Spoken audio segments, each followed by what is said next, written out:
Bienvenidos a Patrimonia, el foro de la gestión del patrimonio familiar que organiza la revista Inversión con el patrocinio de Adban y la colaboración de ADEFAM, la Asociación de la Empresa Familiar de Madrid. Posiblemente esta sea la edición de Patrimonia más especial, porque coincide con el impacto que esta crisis está teniendo en la actividad de la empresa familiar y en sus inversiones. Por eso hemos diseñado un programa dividido en dos sesiones, hoy y el martes 23 de junio, para conocer qué estrategias de planificación patrimonial son más recomendables en estos momentos. Gracias a todos por estar ahí, por estar conectados y por ser tan fieles a las convocatorias de la revista Inversión. Arrancamos con un marco económico y financiero en el que la empresa familiar tendrá que desarrollar su actividad y gestionar su patrimonio. Y lo hacemos de la mano de un conocido experto de JP Morgan AM, Francisco Márquez de Prado, su director comercial. Tras su intervención, daremos paso a la mesa de debate, todo concentrado en unos 60 minutos que serán muy interesantes. No se lo pierdan. Y nada más, os dejo con Francisco Márquez de Prado y la intervención inicial de Patrimonia. Adelante, Francisco, muy buenas tardes, bienvenido a este foro. Buenas tardes. Lo primero, daros las gracias a la revista Inversión, a Adban, por invitarnos a esta edición de Patrimonio. Esta edición viene marcada por el drama humano que estamos sufriendo debido al tema del COVID y por la complicada situación económica que ha supuesto para muchas familias. Vale, voy a intentar hacer un breve resumen de los cambios macroeconómicos que ha supuesto y cómo lo han recogido los mercados, así de cómo estamos desde JP Morgan posicionando las carteras para tratar de adaptarnos al nuevo ciclo económico que se inicia. Es importante decir que, a diferencia de ciclos anteriores, donde un shock en la oferta lo que era el desencadenante de los problemas macroeconómicos, esta vez ha sido un parón en la demanda, lo que ha llevado al cambio de ciclo. Un parón brutal que de la noche a la mañana ha hecho que se detenga toda la actividad económica. ¿Vale? Aquí la clave es saber cuándo se va a reactivar o cómo se va a reactivar esas economías, ¿vale? Porque no debemos olvidar que durante ese periodo en el que la demanda se estanca, la oferta sufre. Y la clave es que no se destruya oferta, no se destruya capacidad productiva, de modo que el crecimiento potencial a futuro se mantenga intacto. Por lo tanto, es muy importante ver qué medidas se van a tomar, cómo se van a implementar para que surja o haga el menor daño posible. ¿Vale? ¿Cuáles son las claves para reactivar la demanda, para tratar de que la demanda siga funcionando? Bien, esas claves son todas aquellas medidas que permitan que las empresas, sin estar facturando, sean capaces de sobrevivir, pagar nóminas y salarios, pagar proveedores, ¿vale? Para en el momento en que se reactive la demanda pueda seguir funcionando. Los dos principios, las dos principales políticas de estímulo de la demanda son, por un lado, la política monetaria y, por otro lado, la política fiscal. La política monetaria está considerada como el first responder, es decir, lo que más rápido tiene impacto. La política fiscal tiene una serie de lags, una serie de retrasos que hacen que tarde más tiempo en tener efecto. ¿Vale? Esa política monetaria, ese first responder, como decíamos anteriormente, ha sido calificado en términos de juego como un all-in de los bancos centrales. Vamos a darlo todo porque esta apuesta hay que ganarla, esta mano hay que ganarla. Por ejemplo, el programa de recompras de la FED tiene unos volúmenes históricos, ¿vale? O el programa para emergencias pandémicas que ha lanzado el Banco Central Europeo, ¿vale? Son un ejemplo de esos all-in, de esos vamos con todo, de los bancos centrales, de las autoridades monetarias. Ahora bien, a diferencia de otras crisis económicas o otros shocks, donde los gobiernos estaban más centrados en tratar de mantener presupuestos equilibrados, ¿vale? La política fiscal va a jugar un papel clave en esta crisis económica, ¿vale? El estímulo de la demanda y después la transformación de determinados sectores debido a los fuertes paquetes fiscales van a hacer que, pasado un tiempo, los modelos económicos hayan evolucionado mucho si logramos hacerlo bien.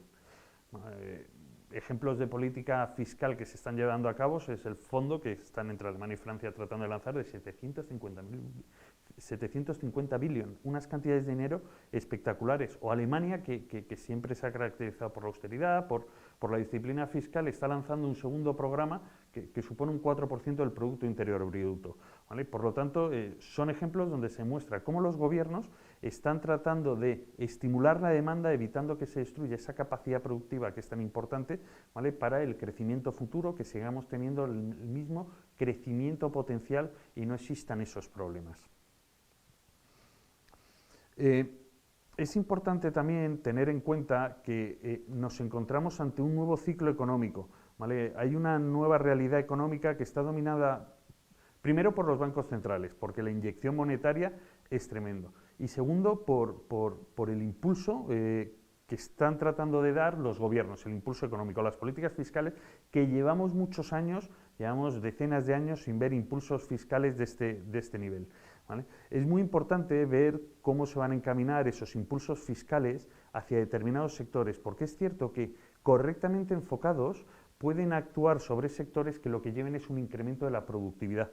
De modo que si todo ese esfuerzo se aplica un multiplicador correcto, puede hacer que el día de mañana las economías sean muy productivas, más productivas. Todo esto puede ser un lado bonito, sonar algo romántico, pero durante el camino se va a sufrir y no debemos olvidar que hay viejos fantasmas que nos hemos olvidado debido al drama humano del COVID, o el drama que está suponiendo para muchos empresarios, ¿vale?, que son vientos de frente que nos pueden hacer daño. Hay algún viento que es nuevo, como los miedos a los rebrotes de los que estábamos hablando antes cuando hacíamos las pruebas de sonido, ¿vale? Pero hay otros problemas que son olvidados, pero son muy importantes. No debemos olvidar la tensión comercial que hay entre China y Estados Unidos, tensión que dominaba los mercados hace unos meses y parece que nos hemos olvidado. Es algo a tener muy en cuenta. Sobre todo hay que tener muy en cuenta el impacto en un año de elecciones, donde toda la carrera hasta que se produzcan las elecciones en diciembre, es muy importante ver qué es lo que va a pasar, cuál es la escalada, cómo van a evolucionar. Y después también temas como Brexit, que nos hemos olvidado de Brexit, parece que nunca ha existido. Bueno, pues hay que ver cómo se monitoriza, qué impacto va a tener sobre UK y sobre el resto de la Unión Europea, ¿vale? Por lo tanto, lo que estamos haciendo en JP Morgan es, dada la enorme volatilidad, lo que estamos haciendo es todas las variables tratamos de meterlas en nuestros modelos y los vamos actualizando continuamente para tratar de buscar qué momentos, qué situaciones o qué oportunidades hay para los distintos clientes. ¿Cómo estamos posicionando las carteras con todo esto? Bien, empezamos, en las primeras semanas del COVID habíamos reducido mucho nuestra exposición a renta variable y habíamos incrementado la duración. La duración porque los tipos de gobierno se encontraban, sobre todo en Estados Unidos, niveles altos, ¿vale?, y han actuado durante el periodo de volatilidad tan potente que hemos tenido como un pequeño colchón. Ahora hemos reducido esa duración y, sin embargo, hemos incrementado nuestra exposición a equity, pero de manera muy diversa en función de las distintas regiones. En renta fija hemos incrementado el crédito. Crédito nos gusta el de mejor calidad crediticia porque se ve respaldado por la FED, y después hemos mantenido la posición en cash, en liquidez, ¿vale? Nosotros decimos que en situaciones de volatilidad es tener pólvora seca para poder encontrar oportunidades. Si nos centramos un poco más y vamos por los distintos tipos de activo, es muy importante fijarnos en renta variable, porque hemos dicho que estamos infraponderados, ahora estamos a niveles neutros, pero con una dispersión geográfica muy importante. Nos gusta Estados Unidos. Hemos visto que las grandes compañías han crecido, determinados sectores han crecido mucho y se encuentran oportunidades en pequeñas compañías. Cuando el mercado es tan volátil, el tener asesores o el tener la capacidad de seleccionar las compañías buenas, ¿vale?, genera mucho valor, porque el mercado muchas veces le pega a todo. Se generan dispersiones, dislocaciones en precio muy importantes. En Europa estábamos neutrales, lo hemos incrementado. Viendo las medidas de estímulo fiscal, las medidas de estímulo monetario, hemos pasado de infraponderarlo, como estábamos hace unas semanas, a posiciones neutrales. Y lo que sí estamos infraponderando es Japón. Japón por riesgos de una sobrevaloración de la divisa que pueda perjudicar a las compañías japonesas, ¿vale? Nos gustan los países emergentes, creemos que son valoraciones atractivas y que las políticas monetarias expansivas que están llevando a cabo en estos países les pueden ayudar y puede haber oportunidades. Por lo tanto, resumiendo nuestro posicionamiento en renta variable, nos gusta Estados Unidos, neutrales en Europa, ligera infraponderación en Japón, ¿vale?, y nos empiezan a gustar los emergentes y estamos sobreponderándolas. La parte de renta fija, que muchas veces es la parte de más peso y más complicada en las carteras, creemos que los gobiernos que han sido muy atractivos hasta este momento, de hecho las duraciones altas nos han venido francamente bien, se encuentran con que los tipos, las yields son muy bajas, con lo cual ese colchón que ejercían pues pierde algo de sentido. En cambio, el crédito, encontramos que los diferenciales se ampliaron mucho, sobre todo en alta calidad crediticia, en el investment grade, se están reduciendo. Al reducirse el crédito, lo que se generan son oportunidades, sobre todo porque hay determinado crédito investment grade que se va a ver respaldado por todos los programas de compra de la FED, con lo cual tienes un garante detrás que le está dando una mayor calidad crediticia. Y existen ciertas oportunidades en ese estrechamiento de diferenciales. Y después, un activo que normalmente no se tiene en cuenta, pero es muy importante tenerlo en cuenta, estamos sobreponderando la liquidez, ¿vale? Muchos de los asistentes a este evento son empresarios y saben la importancia que tiene la liquidez. La liquidez es fundamental, ¿vale? Y cuando hay volatilidad, la liquidez tiene más sentido. Y en este periodo de incertidumbre, donde la incertidumbre puede seguir, con distintos factores, es importante tener liquidez y nosotros queremos tener esa liquidez porque pueden surgir oportunidades en las que la liquidez nos ayude a entrar. No hemos visto la situación macroeconómica, hemos visto cómo impacta en el posicionamiento en cartera, ¿vale? Pero yo creo que hay una parte muy importante y que no debemos olvidar, y es la importancia de la diversificación. Bueno, estamos en el foro en Patrimonio, muchos son empresarios o familias empresarias, ¿vale?, que tienen su negocio con una exposición importante a España, su patrimonio inmobiliario con una exposición importante a España, y España, al final, el Producto Interior Bruto Mundial no llega a ser el 3%, con lo cual esa diversificación o tener una parte del patrimonio diversificado tiene mucho sentido. Y por otro lado, la importancia de la liquidez, que ya la hemos comentado. Esto debe venir todo enmarcado, que nosotros creemos, en un marco de planificación patrimonial. Es decir, durante periodos tan volátiles es muy importante tener un plan y un asesoramiento, ¿vale? Alguien que tenga una visión global de nuestro patrimonio y que nos ayude a ver esas oportunidades, evitar los riesgos que pueden generarse, porque el mercado está muy cambiante. Y lo he dicho al principio, hemos vivido un periodo donde la volatilidad, lo podemos medir al VIX, el índice que queramos estaba a niveles históricamente altos, pero todavía no ha vuelto a la normalidad, siguen niveles altos, con lo cual diversificación, atención a la liquidez, ¿vale?, y una cartera que nos encontremos perfectamente asesorada, porque nos encontramos en una situación, en un nuevo ciclo económico dominado por factores que hasta este momento no habíamos visto nunca, Alejandro. Así que muchas gracias por haberme invitado a la revista de inversión Jan Bank y muchas gracias. Gracias, Francisco Márquez de Prado, director comercial de JP Morgan, y ya doy la bienvenida al excepcional plantel de ponentes que hemos reunido para esta mesa de debate y a los que ya pueden ir planteando sus preguntas. Nos acompaña Marcelino Blanco, director de Planificación Patrimonial de Advam. Hola Marcelino, ¿qué tal? Muy buenos días, muy bien y muchas gracias por la invitación. Miguel López de Silane, responsable de las regiones de Europa y América Latina de Family Office Exchange, Fox. Hola Miguel, bienvenido. Hola, buenos días a todos y muchas gracias por la invitación. Y Alberto García Ramos es socio director de Cremades Calvo Sotelo en A Coruña. Alberto, ¿qué tal? Muy buenos días y muchas gracias por la invitación. Marcelino, cuando estábamos preparando Patrimonia comentábamos las decisiones que tienen que adoptar en estos momentos la empresa familiar y que puede tener sus consecuencias. En tiempos de crisis, el empresario familiar hace todo lo que tenga a su alcance para dar continuidad a su negocio por esa vocación que tiene de perdurar en el tiempo, por mantener lo que tanto trabajo le ha costado crear. Y por ello suele poner su patrimonio personal como garantía de ese negocio. ¿Es una buena decisión? ¿Hay que ponerle límite? Sí, bueno, yo creo que antes de hablar de las decisiones a tomar de cara al futuro, por toda la experiencia que hemos estado viviendo por la crisis, creo que también tenemos mucho cliente empresario dentro del banco que se está preguntando por qué no tomó otras decisiones en el pasado.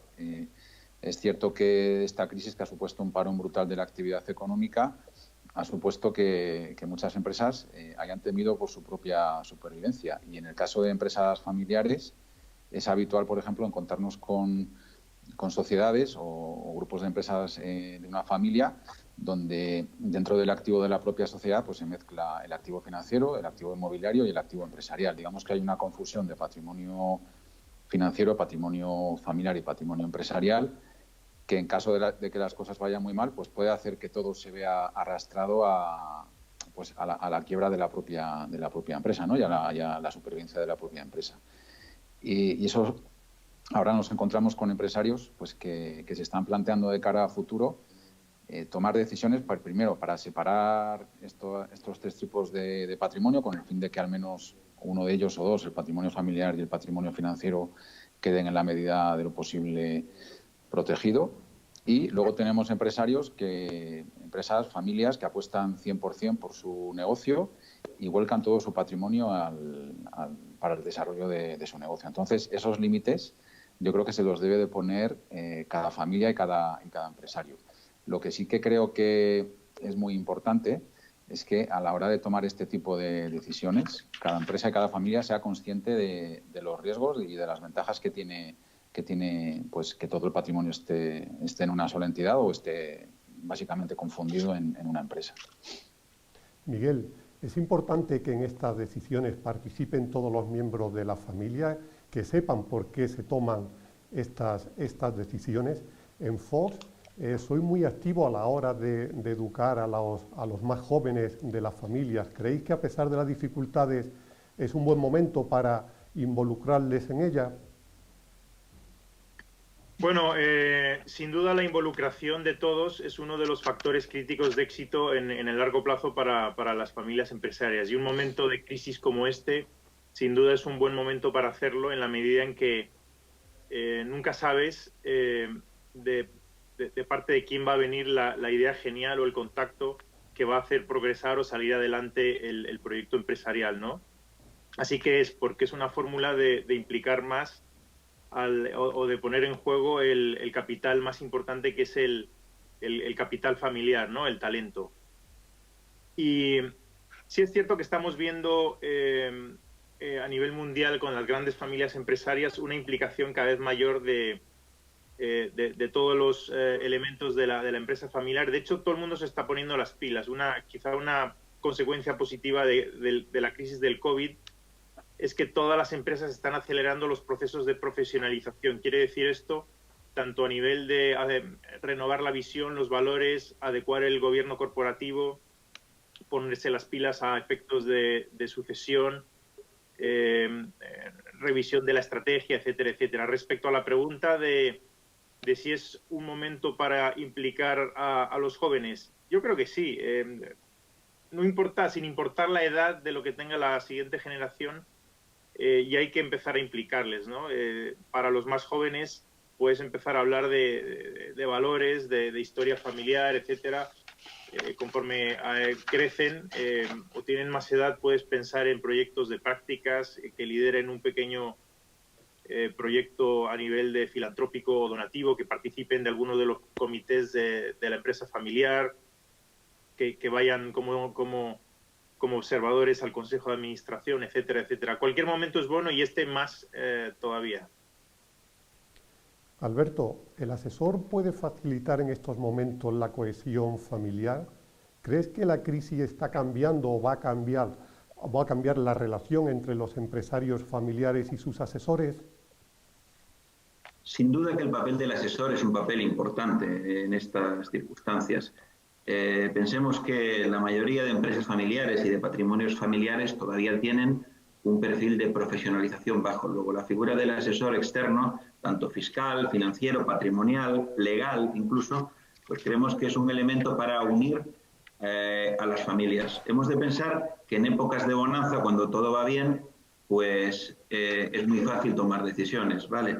Pero en una época como la actual, con el cataclismo del coronavirus y también con las especiales circunstancias que se dan también legislativas en España, pues hace que la figura del asesor tiene que ayudar a unir y, sobre todo, como decía antes Miguel, a tratar de involucrar a todos, ¿vale? Y yo ahí creo, y es importante destacar dos cosas. El asesor tiene que tener un papel proactivo, ¿vale? Tiene que ser una persona que esté preocupada por sus pacientes, como los médicos, no solo que los pacientes llamen cuando tienen un problema. Si no hay esta proactividad, difícilmente se harán bien las cosas. Y en segundo lugar, yo reivindico el papel que aquí tiene el siempre tan comentado, y no por eso poco importante, papel de un protocolo familiar o procesos parecidos, ¿vale? Que al final lo que hacen es que la familia se ponga de acuerdo en una serie de aspectos y lo ponga por escrito, garantizando la continuidad de la misma. Yo creo que el papel, no obstante, o la relación entre los asesores y las familias y los patrimonios no va a cambiar.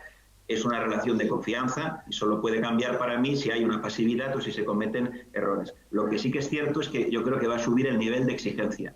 Y si hasta ahora se nos pedía pues una serie de cosas, ahora también se nos va a pedir, me vais a perdonar la expresión, pues que tratemos de adivinar el futuro, cosa que es complicada, o incluso cambios legislativos, cosa que, y en concreto en España, es también complicada. Pero bueno, yo creo que tenemos que asumir nuestro trabajo con la máxima responsabilidad y tratar de ayudar a los patrimonios. Sí. Marcelino, a la vista de lo sucedido, ¿qué papel juega una correcta planificación patrimonial? ¿Debería incluir medidas ante acontecimientos imprevisibles, como lo que hemos visto y que ya parece que son más corrientes de lo que pensábamos? Sí, la planificación patrimonial siempre ha sido esencial a la hora de organizar las estructuras familiares y estructuras empresariales, y yo la dividiría en 4 tipos, sobre todo. La planificación empresarial, que básicamente lo que debemos fijarnos es hacia dónde queremos que vaya nuestra empresa. Queremos que se internacionalice, queremos que siga ubicada en el mercado doméstico. El otro día, por ejemplo, antes de que nos confinaran en casa, yo estuve en Cataluña viendo un empresario que nos decía que por edad él ya no podía lanzar su empresa al mercado internacional. Entonces, lo que estaba buscando era una alianza con una empresa europea para poder crecer de esa manera. Luego, la planificación financiera también es muy importante. Ese mismo día tuve otra reunión en Cataluña, donde un empresario nos decía que él tenía en su compañía la liquidez suficiente como para tener la liquidez que sería necesaria en caso de que la empresa no sobreviviera y tuviera que hacer frente a todas sus obligaciones económicas con trabajadores y con proveedores. Eso evidentemente es un caso extremo, pero también es verdad que nos hemos dado cuenta en todas las crisis de que el activo más preciado en una compañía es la liquidez, con lo cual la planificación financiera también es importante. Por otro lado, la planificación sucesoria es fundamental, el papel del protocolo familiar, que sí que es verdad que igual nos parece un papel usado, pero yo entiendo que aquel protocolo familiar que se puede incorporar a estatutos y que sirve y obliga a todos los accionistas es muy importante para regular las relaciones entre dichos accionistas fuera de las relaciones familiares que puedan tener. Y luego, por último, aunque no deja de ser más importante hoy en día, tenemos la planificación fiscal. Tenemos a las puertas de las próximas semanas o meses quizás una reforma fiscal, y también conviene anticiparse o estar preparado para lo que pueda venir. Pero vamos, en definitiva, la planificación patrimonial es esencial. Miguel, ¿qué estrategias hay que poner en marcha para convertir las pérdidas latentes de la crisis en ganancias a largo plazo? ¿A través de qué vehículos hay que canalizar esas inversiones? ¿Cómo reenfocarlas? ¿Será el momento de la inversión socialmente responsable, de las inversiones éticas? Bueno, en primer lugar, la gestión de crisis tiene 2 componentes. La primera es la gestión de la urgencia, ¿no? de lo contingente, e implica básicamente, bueno, asegurar una cierta liquidez, redefinir tus prioridades, asegurar los temas de seguridad de tu equipo, etcétera, etcétera. Pero el segundo componente es el más importante y es el que te va a dar un poco la ganancia en el largo plazo, y es la gestión de oportunidades. La mayoría de familias de todo el planeta ya pasaron la primera fase de gestión del urgente y ya están planificando qué oportunidades salen de este nuevo paradigma competitivo. Y aquí lo importante es no dejar de ser activo, ¿no? Hay un dicho muy importante que lo popularizó Craig Barrett, el CEO de Intel.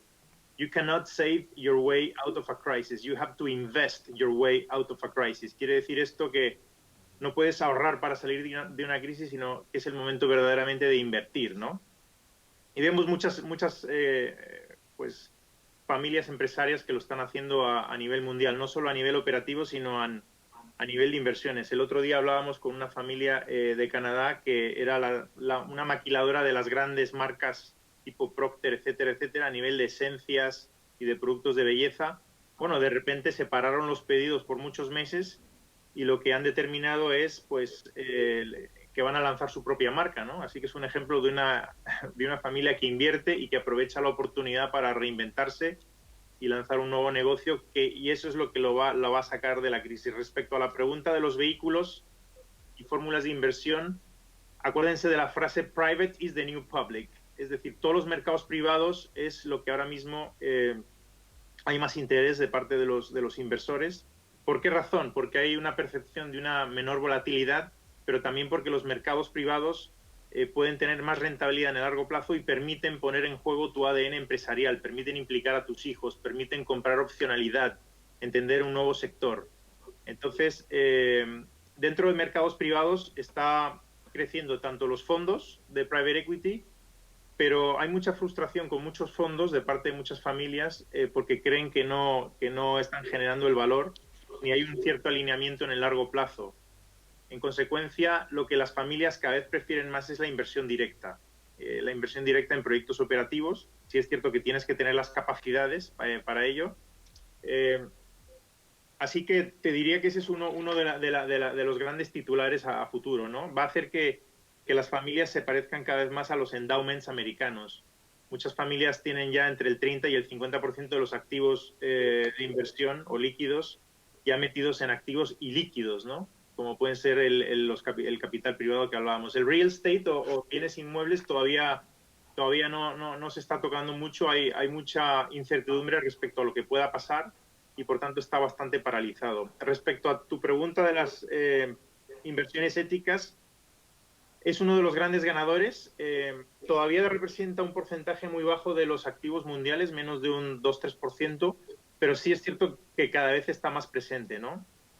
Y no va a ser un asset class de por sí, sino que va a estar presente en todas las inversiones. Dentro de poco vamos a ver que tanto acciones como bonos, como hedge funds, como private equity, cualquier inversión que hagas tenga que tener un componente de inversión social responsable, ética o de impacto. Y más allá de eso, las familias no solo están invirtiendo en impacto, sino que se están convirtiendo en familias de impacto. Están abrazando causas sociales, la pobreza, están intentando alinear las etapas de su cadena de valor para ser de impacto, y esto implica los valores, esto implica cómo tratas a tus empleados, cómo tratas el medio ambiente, incluso algunas adoptan una causa y se convierten en familias activistas, ¿no? Y hemos visto muchos ejemplos de eso en los últimos días, familias aportando apoyo a nivel de máquinas, de respiradores, en fin, mascarillas, etcétera, etcétera, en todo el planeta. Alberto, ¿cómo influye la planificación fiscal en la gestión global del patrimonio familiar? Bien, yo siempre me gusta decir, en primer lugar, que la fiscalidad debe ser algo accesorio para los negocios, ¿vale? Primero, lo importante es que una cosa sea rentable, que algo dé un beneficio. Si tenemos que dejar de hacer un negocio porque la fiscalidad es tremenda, pues entonces tenemos un problema, ¿eh? Y entonces tenemos que hacer otro tipo de pensamiento. Fijaos, hemos de pensar, tanto Miguel como Marcelino están comentando aspectos que son aplicables a la mayor parte del mundo, pero la fiscalidad es un campo en el que hay una diferencia realmente en cada país y que no están alineadas para nada las fiscalidades. Y esto hace que si los criterios de inversión sí que pueden ser parecidos en los grandes patrimonios, pequeños o medianos, la fiscalidad sí que juega muy distinto en todos ellos. Yo, partiendo del aforismo comentado de que la fiscalidad es accesoria, también sí que creo que es importante decir que a partir de ahí sí que es muy importante, porque si de los beneficios que yo obtengo asumiendo un riesgo, muchas veces incluso importante, pues al final tengo que dejar una tributación muy elevada, pues hay que tener en cuenta sin duda la fiscalidad. Y yo también quiero recordar una cosa, no solo la fiscalidad directa e inmediata, parece que lo que vayas a pagar de forma inmediata es lo más importante, no, muchas veces hay otros conceptos como actualizaciones de valores, como posibles tributaciones en operaciones futuras que hay que tenerlo en cuenta. Por lo tanto, la fiscalidad no cabe duda que es fundamental. Tienes que analizar no solo lo que quieres hacer ahora, sino que tienes que pensar qué quieres hacer con ello a futuro. si se lo quieres traspasar pronto a sus hijos, si compras con intención de explotar o de vender, etcétera, etcétera. Todo eso es importante, si me interesa comprarlo a mí o a una sociedad inversora que tenga. Todas esas son decisiones que hay que tomar. Y yo por poner simplemente pues algunos ejemplos interesantes, ¿no? Porque yo creo que son relevantes, ¿no? Antes se hablaba de que cada vez los patrimonios van a invertir o tienden a invertir más en actividades empresariales, incluso a veces directamente. Bien, pues eso fiscalmente todos sabemos que cuando tienes un determinado porcentaje sobre compañías que tienen actividades empresariales, tienes unos beneficios fiscales en el impuesto del patrimonio y en el impuesto sobre sucesiones.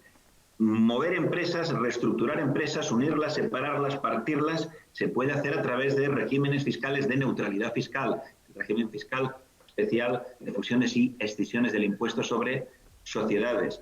En el impuesto del patrimonio, cuanta mayor parte de nuestro patrimonio tengamos en activos que se puedan considerar afectos a actividades empresariales, y ahí en todo lo que es mundo financiero y productos financieros hay una variedad, desde luego importante, pues vamos a gozar de la exención.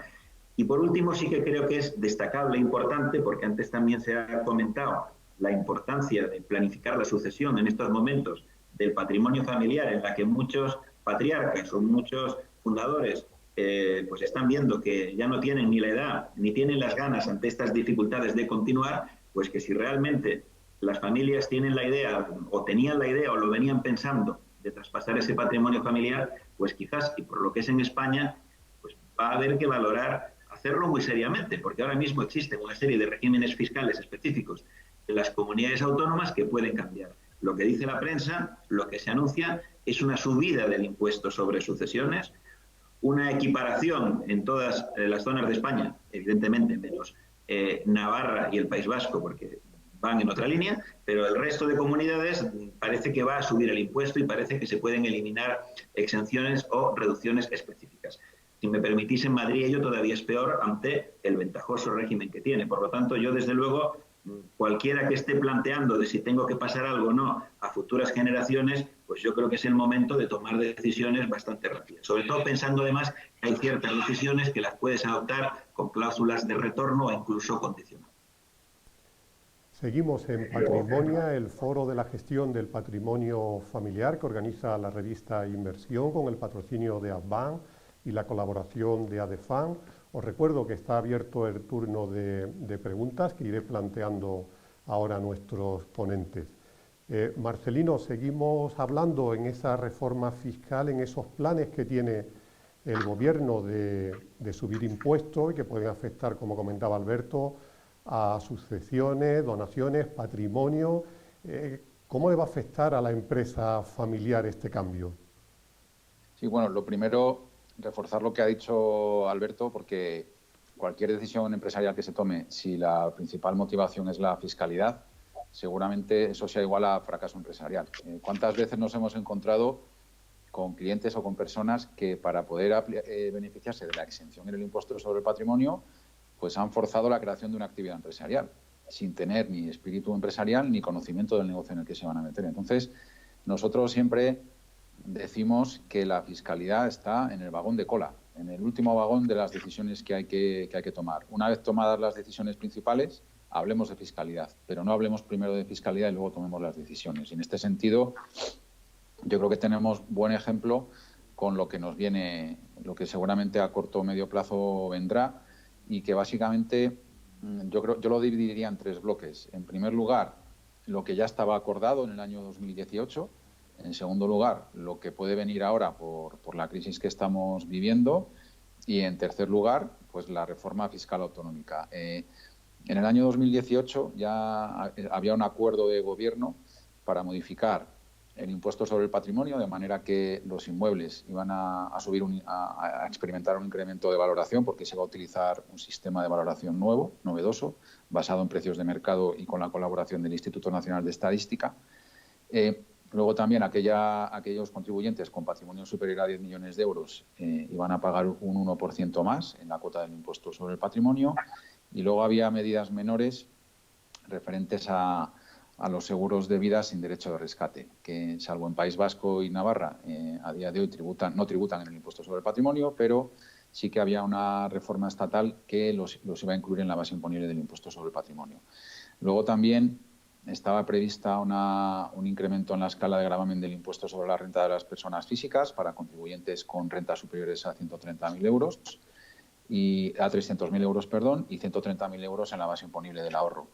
También estaba previsto modificar el impuesto sobre la renta de las personas físicas para casos concretos de pactos sucesorios, que seguro que bien conocidos son por Galicia, para que cuando transmitimos una herencia en vida, si el beneficiario del pacto sucesorio transmite el bien adquirido por herencia, pues tribute por la plusvalía, por la conocida como plusvalía del muerto.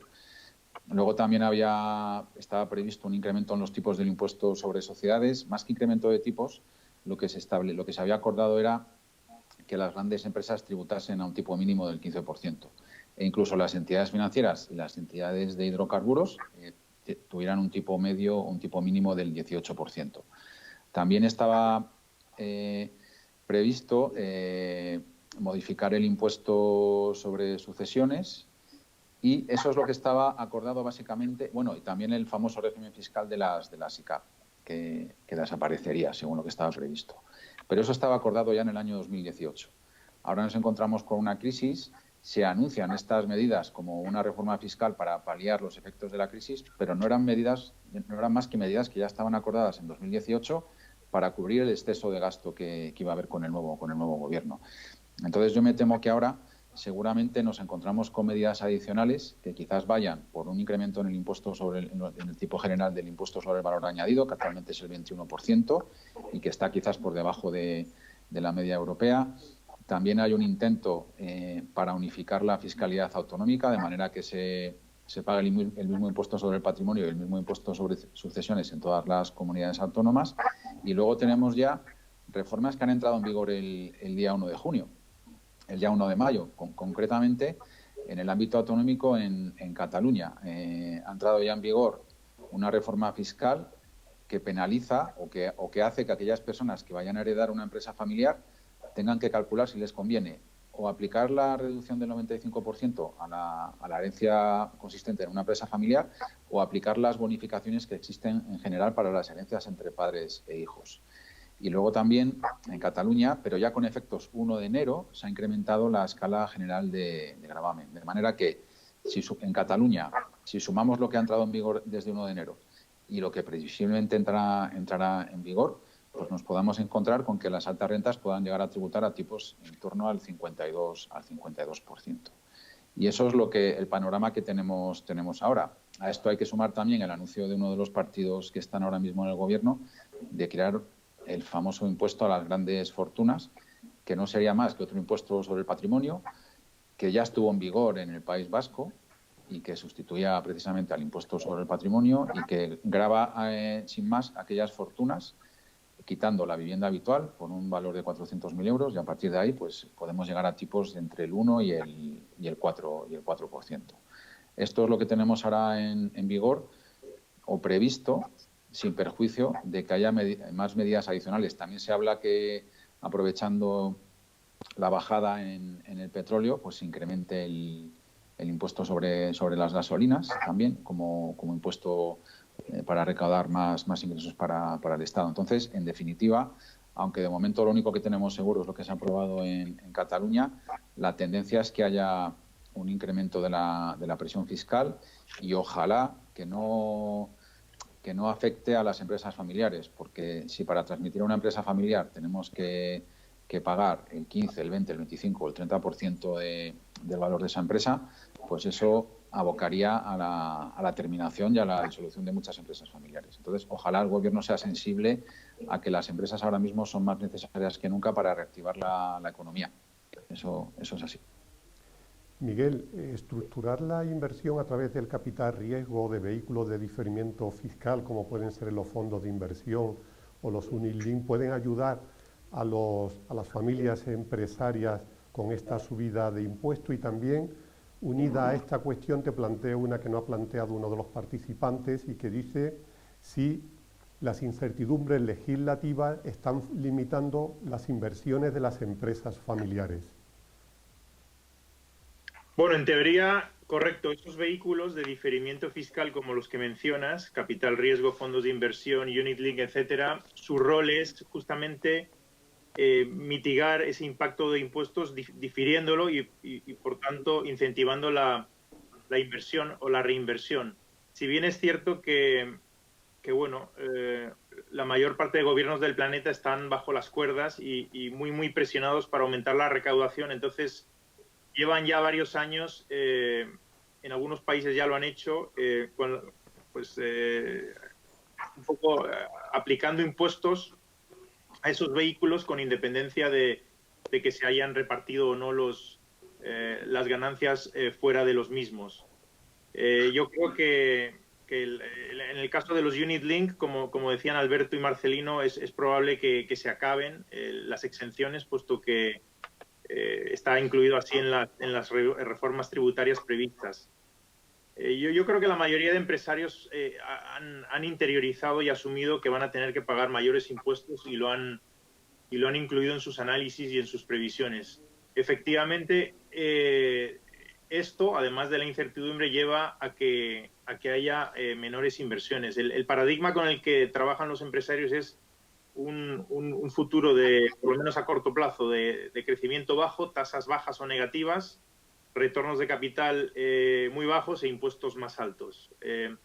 No obstante, yo creo que los empresarios no piden necesariamente una mejor fiscalidad. Yo creo que asumen que van a tener que pagar más, arriman el hombro, entienden que es una situación complicada y especial. Lo que sí piden es que haya fair play, ¿no? Que no se da en muchos sitios del planeta y los gobiernos están muy tentados a acabar con el fair play del pasado. Son cada vez más intervencionistas y arbitrarios. Lo que los empresarios piden también es más competencia, más liberalización, que no se de alguna forma se les señale como los malos de la película, cuando son realmente los que llevan adelante la economía en la mayoría de países, ¿no? La empresa familiar, como bien sabéis, pues es responsable de entre el 50 y el 80% del PIB mundial, depende del país en el que lo veas. Así que eso sería.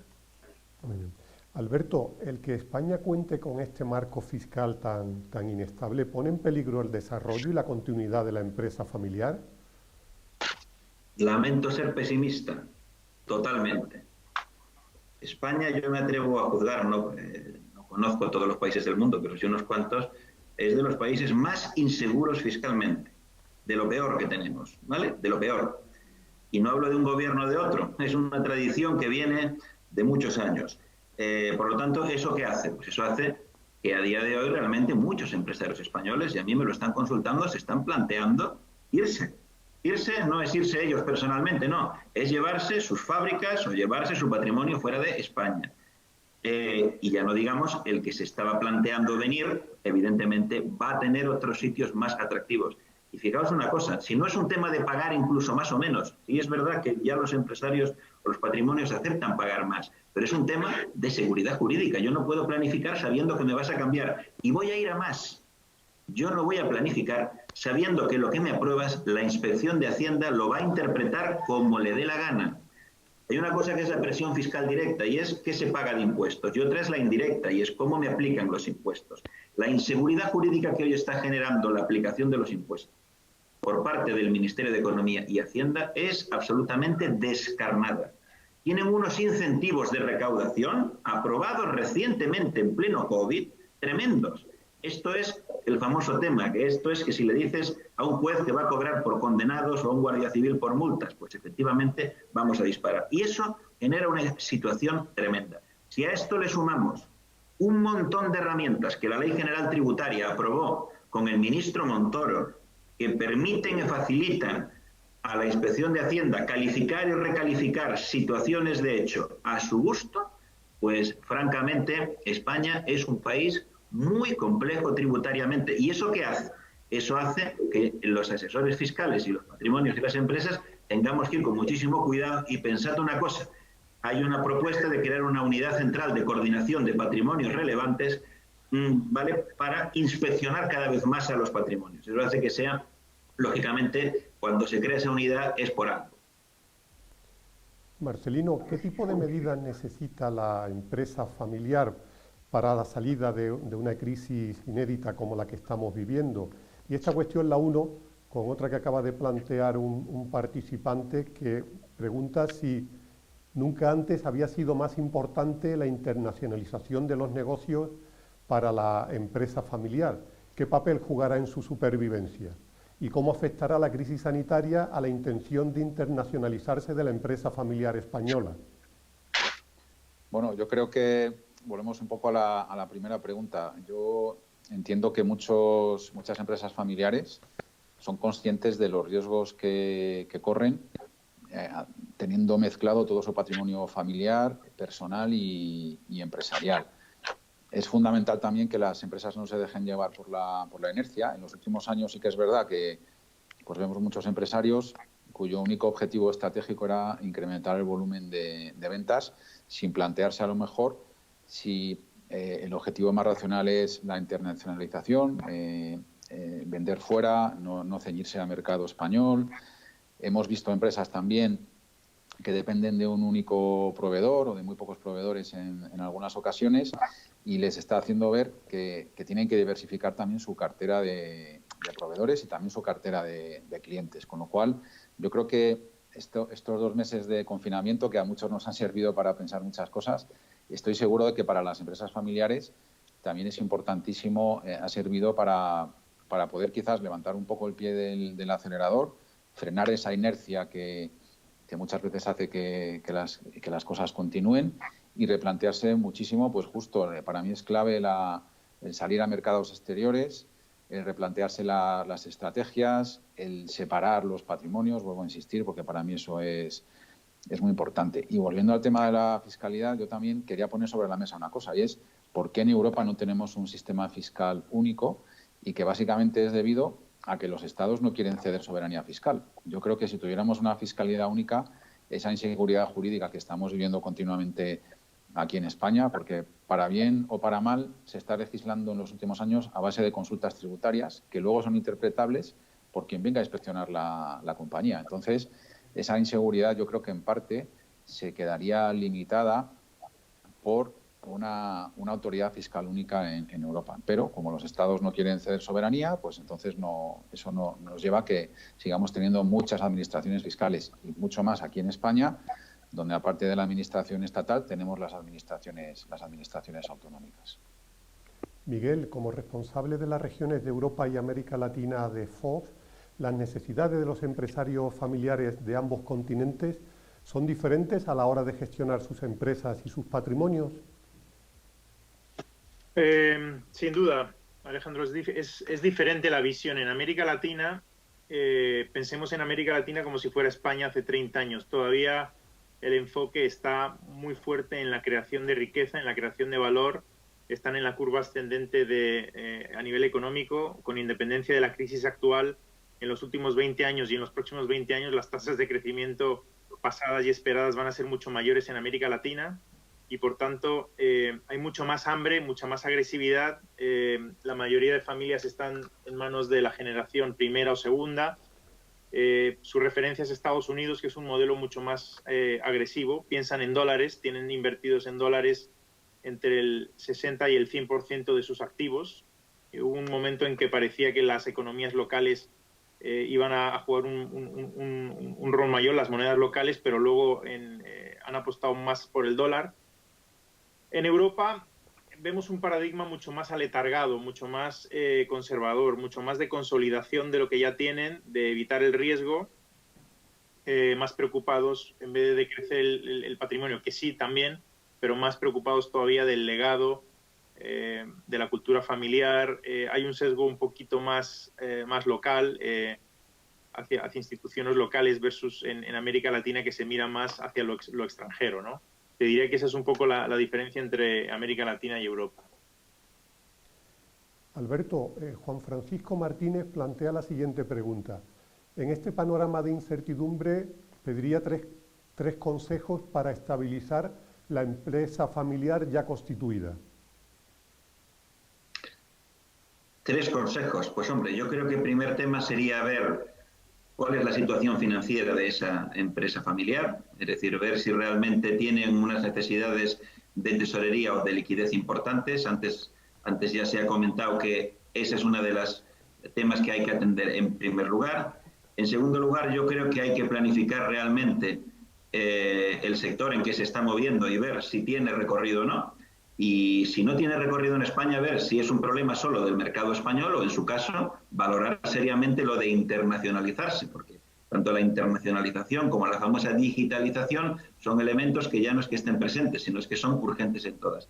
Y yo creo que, por último, si se trata de una empresa familiar, estamos en un foro donde se habla de la familia y del patrimonio familiar, pues yo creo que trataríamos de que con una profesionalización y con un asesoramiento importante que haya una cohesión en esa familia.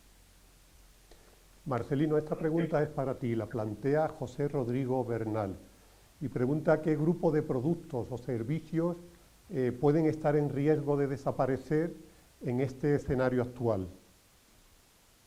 Bueno, yo creo que al final lo que nos ha traído la crisis es la necesidad urgente de que todos trabajemos. Por ejemplo, el teletrabajo era una realidad que era muy incipiente aquí en España. La venta online de muchas empresas, pues yo creo que les está haciendo plantear, incluso tenemos una de las principales empresas españolas, pues que ya está avanzando en su estrategia para cerrar tiendas y centrarse más en la venta online. Entonces, yo creo que esta crisis, que ha durado 2 meses o 2 meses y medio, ha supuesto va a suponer un cambio importantísimo en las estrategias y en los negocios de las compañías. En lo que respecta a los servicios de gestión financiera, a la gestión de un patrimonio financiero, yo entiendo que no va a cambiar nada, porque es un sector tan regulado en el que, por una parte, tenemos que conocer adecuadamente el perfil del cliente, tenemos que saber asesorarle y tenemos que saber gestionar su cartera en base a ese perfil.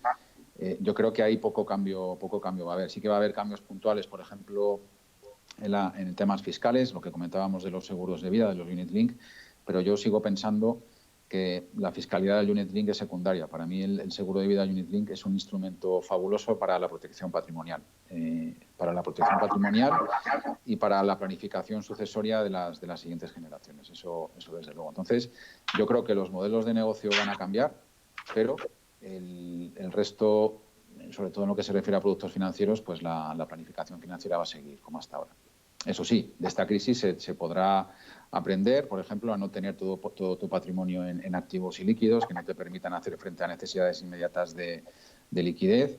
Y, en definitiva, yo creo que eso nos lleva a pensar también en lo que se comentaba ahora mismo, también en la necesidad de contar con un correcto y un buen asesoramiento. Miguel, te pregunta, ¿qué aportan los family office a las familias empresarias?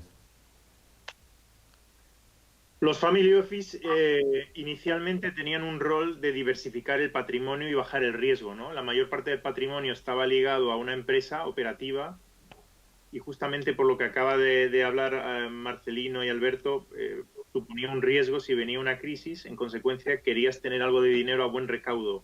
No obstante, ese modelo de oficina de inversión se está poco a poco desechando desde hace 20 años y el family office tiene un aporte mucho más estratégico. El family office se convierte en la oficina estratégica de la familia empresaria, que te ayuda para navegar toda la incertidumbre, te ayuda a reinventarte, a generar una nueva visión, a educar a toda la familia, a desarrollar una nueva gobernanza, obviamente a invertir también junto con asesores. Por tanto, tiene un rol mucho más estratégico y de unidad de análisis de incertidumbre, de riesgos y de oportunidades.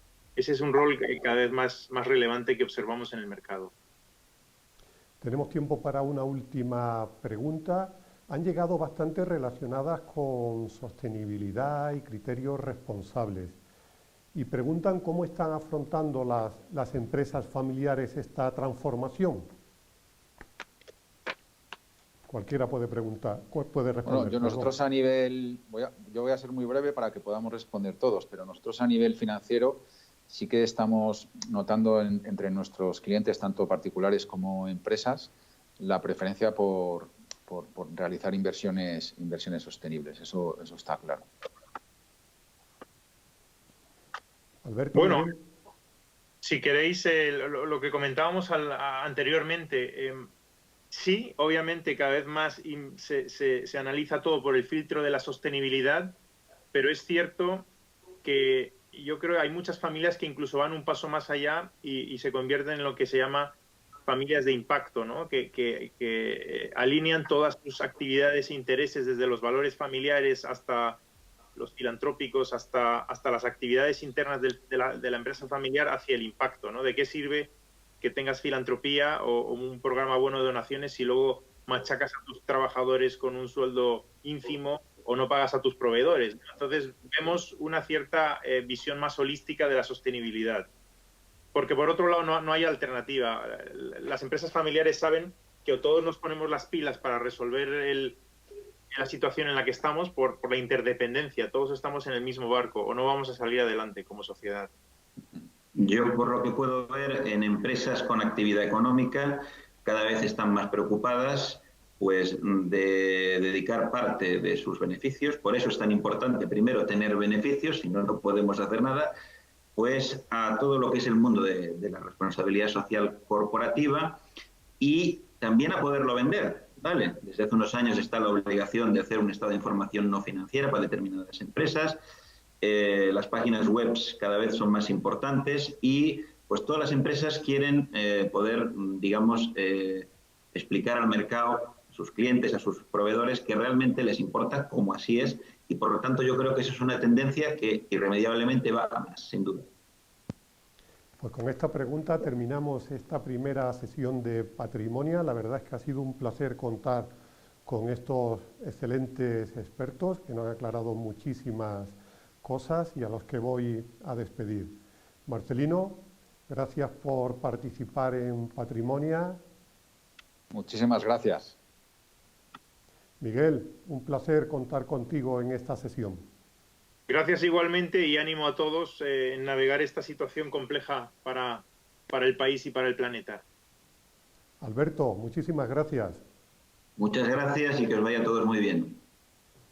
Gracias a todos por haber estado ahí, por estar conectados a esta sesión y os emplazo al martes 23 de junio a la segunda sesión de Patrimonio en la que estaremos con empresarios familiares que contarán su experiencia, cómo han afrontado estos meses de confinamiento y de parón de la actividad económica y sus planes de futuro. Hasta entonces, muy buenas tardes.